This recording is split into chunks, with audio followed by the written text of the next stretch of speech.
keeping a relationship between the US and China, between the US and Europe for that matter, between the US and India.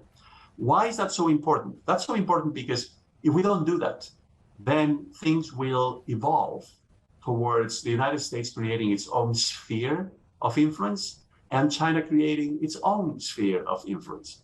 And so we would, I think, then be moving in the direction of a polarized world, a bipolar world, US and China, with Europe somewhere in between, and Japan, and so on and so forth. That is, I think, what we need to avoid. We need to find an equilibrium where the United States feels comfortable manufacturing more of the strategic things that it needs to manufacture. We need to find a scenario in which China also feels comfortable in the sense that it can continue to grow economically, it can continue to make progress as a country that eventually will be a rich country and technologically already quite advanced. But at the same time, without essentially completely splitting, so that then, as we were talking earlier, we create the conditions for a Cold War. A Cold War happens when you have two spheres that are, fighting against each other. So I think we need to engage in institutional or governance innovation in the world. But once again, that cannot happen unless the leaders of these leading nations meet and they talk to one another. There are, of course, contacts at a lower level, right, in the administration of the China and the United States and Europe and so on and so forth. And that's good. But we also need more contact and more interaction at the highest level.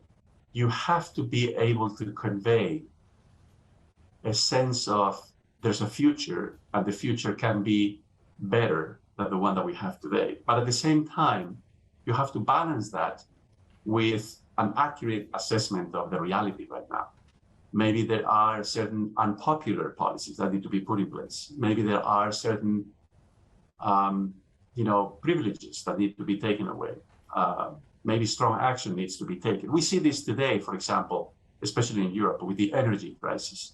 And we see governments trying to encourage the population and companies to save energy. But we also see a lot of backlash and people not really taking that seriously. I think the fundamental background problem is what we've been discussing, lack of trust. That is to say, the population in many of these countries no longer trusts the politicians as much as in the past.